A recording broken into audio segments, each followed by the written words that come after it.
अन्येत्वेवमजानन्तः अन्येत्वेवमजानन्तः श्रुत्वान्येभ्य उपासते श्रुत्वान्येभ्य उपासते तेऽपि चातितरन्त्येव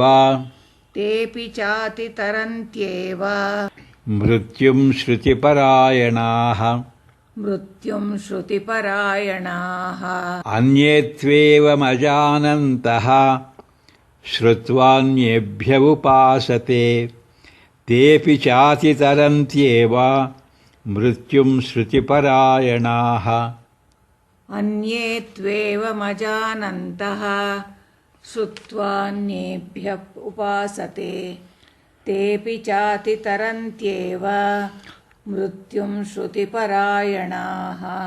Those who do not know the above means for the realization of the Supreme Self, however, approach those who have knowledge of Brahman and thus worship the Supreme Self.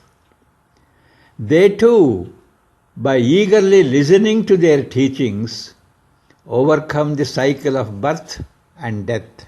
ಧ್ಯಾನದಿಂದಾಗಲಿ ಯೋಗದಿಂದಾಗಲಿ ಪರಮಾತ್ಮನನ್ನು ಗ್ರಹಿಸಲು ಅಸಮರ್ಥರಾದವರು, ಹೆಚ್ಚು ಆಧ್ಯಾತ್ಮಿಕ ಜ್ಞಾನವಿಲ್ಲದವರು ಬ್ರಹ್ಮಜ್ಞಾನವುಳ್ಳವರನ್ನು ಸಂಪರ್ಕಿಸಿ ಅವರಿಂದ ಕೇಳಿ ಪರಮಾತ್ಮನನ್ನು ಉಪಾಸಿಸುತ್ತಾರೆ. ಅಂತಹ ವೇದಾಂತ ಶ್ರವಣ ತತ್ಪರರಾದವರೂ ಸಹ ತಪ್ಪದೆ ಹುಟ್ಟು ಸಾವಿನ ಚಕ್ರದಿಂದ ಹೊರಬಂದು ಮೃತ್ಯುರೂಪ ಸಂಸಾರವನ್ನು ದಾಟಬಲ್ಲರು.